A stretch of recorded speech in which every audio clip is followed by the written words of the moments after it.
Mr. Anshuman Das is a well-known expert in the field of nutrition-sensitive agroecological farming and food system.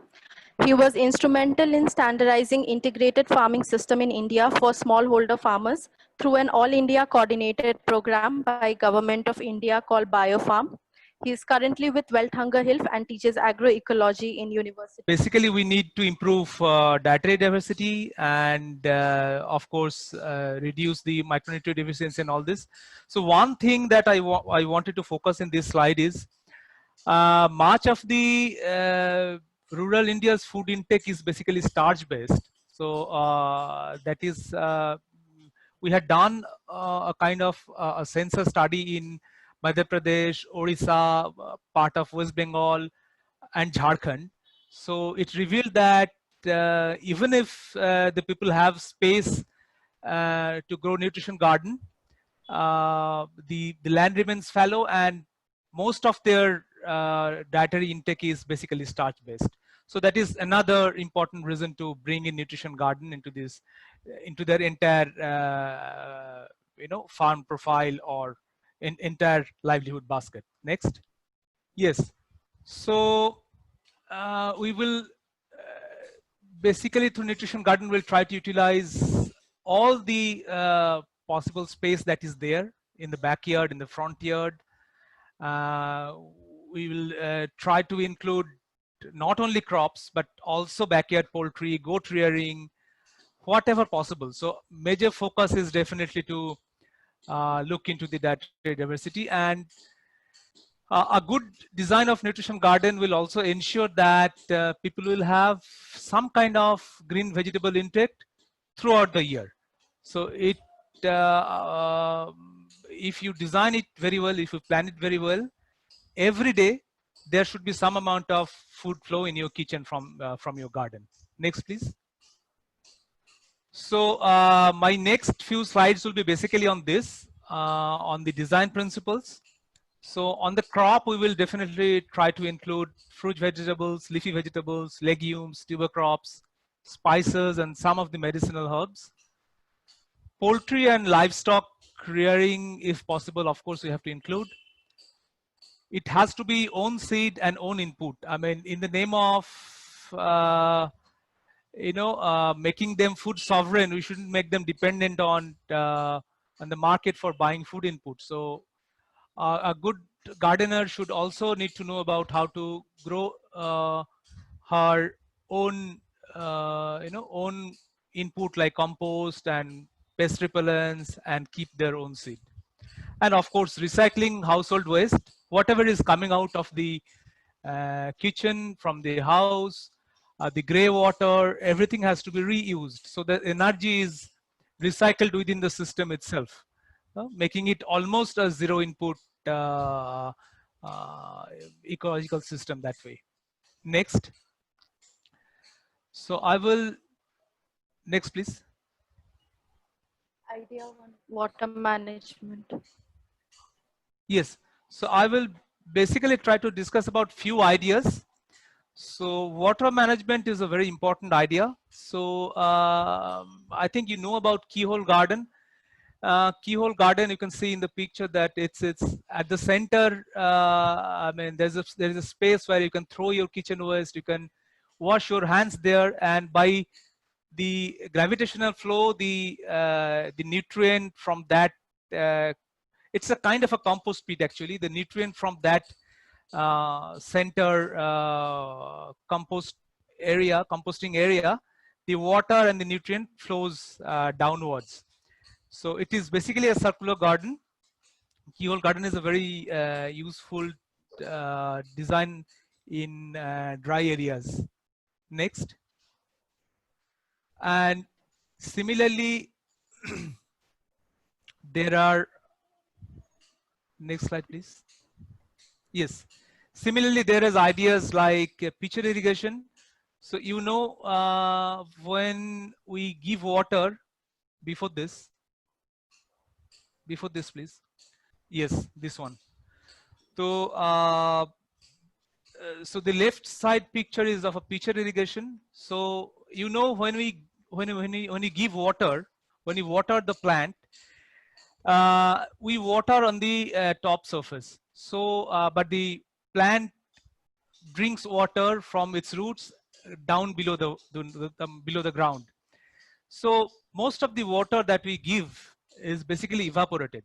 So, I think you have to stay in that slide. I mean, it's very difficult for me to follow. I mean, if you change this so often.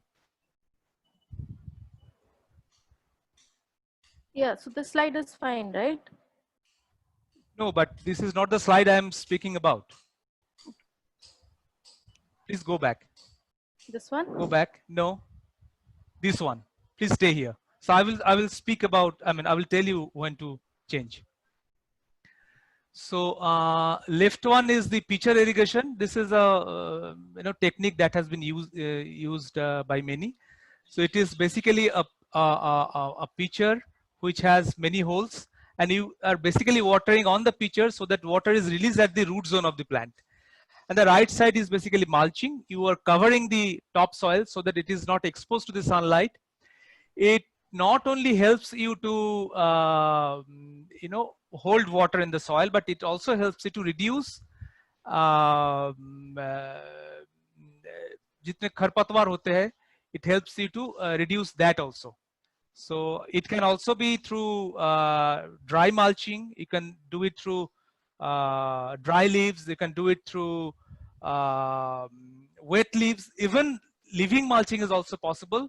If you use plants like pumpkin, plants like sweet potato, it covers the soil very fast. So mulching is another important technology in the small nutrition garden to prevent water loss. Next.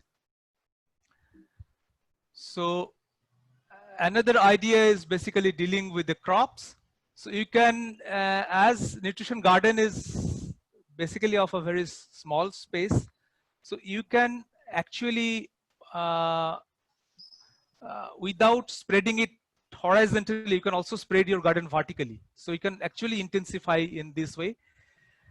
So like shortest plant towards east and tallest plants towards west, so that you get maximum sunlight in the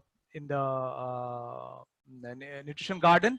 And crops of different families has to be mixed together, and you have to use techniques like intercrops, relay crops, mixed crop, etc. Next.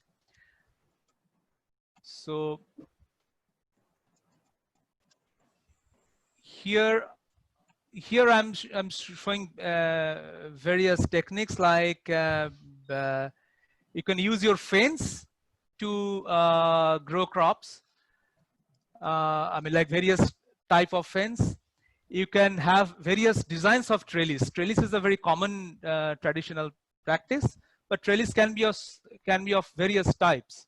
So, and you can also use your wastewater, which is coming out from the tap you are using. You can also use your wastewater. So it is only about being a little bit innovative on how can you use your resources, how can you intensify your gardening area. Next, please.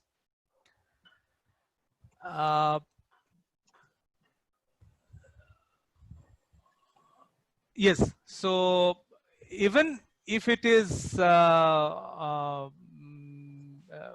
places like Sundarbans where you have flooded, you have a flood area, so you can also grow vegetables in the sack, in the drum. I have in the raised bed. There are a couple of models which is shown here. I mean, you can even in a land which is completely drowned in the water, you can little bit raise. You can develop a platform and do plants like pumpkin and bitter gourd and all this, which can grow above the grow in the trellis. So it is not always required to have kind of a space. So I mean, you have to be innovative to make your garden, make your crops give some space. Next. Yes. So another thing is, of course, integrating trees. Trees like papaya, moringa, banana are some very important trees. Trees can also go in the next, please. The trees can also grow in the fence area as well. And of course, pest repellent has to be made at home. It can be as simple as, next please, is as simple as ginger, chili, wood ash, neem leaves, and other things. You have also have to develop your own manure. That will reduce the cost of production. Also, you'll get poison free food. Biogas, there are also schemes from the government on biogas. Biogas also be included within the kitchen garden itself. Next. So chicken shit, goat shit, cow dung, everything can be used. It is not very important to use whatever the experts are saying. Whatever is available at your place. I mean, like any leaves which are smelly, any leaf which if you break, if that gives a milky substance, any leaf which tastes bad, you can mix that together and make your own pest repellent. So you have to be you need not follow exact prescription what the experts are saying. You have to observe what are they available around your garden, what is available in your village, and you can make use of that. So you have to use vermicompost is a very important component, and which is not very difficult to develop in the garden. And extra earthworm also can be fed to chickens. So that way you can actually close the cycle. That way actually you can make one component of a garden to dependent on the other component. Waste of the one component can be used as input of the others. Next. So integrating livestock. Yes, even you can see on the right picture, some of this is from Nepal. So some of them have also tried kitchen fisheries.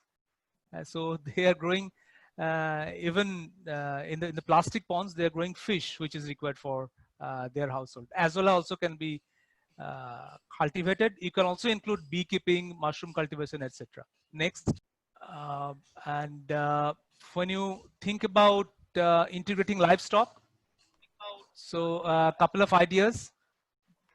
Like your goat shed has to be very clean, and the cow shed, waste from the cow shed can be used very well in the garden.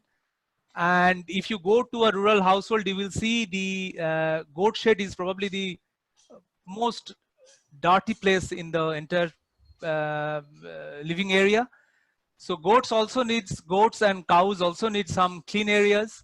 So please take proper care of them. And I have also given some suggestion of what kind of food they need. Next, please. And chicken can be very destructive to garden, but if you can manage very well, if you can manage desi chicken well, maybe in a net or maybe in a cage, I mean, it can be very fruitful. So the sketches that you were seeing, we are basically, we have a concept called LAN. I think this has already been spoken by many of you, linking agriculture, natural resource management with nutrition. So we have PLA sessions and farmer field school on land and nutrition garden aspects. So these sketches are basically from those modules. So this module has also been used by Jibika, by Ajit Premji Foundation, by Living Farms, by many organizations now. So yeah, so it's very difficult to speak about entire gamut of the technical aspect of nutrition garden, but these were some of the suggestions that you can think when you were designing a garden. It's not very difficult, but surely it needs to be a little bit innovative.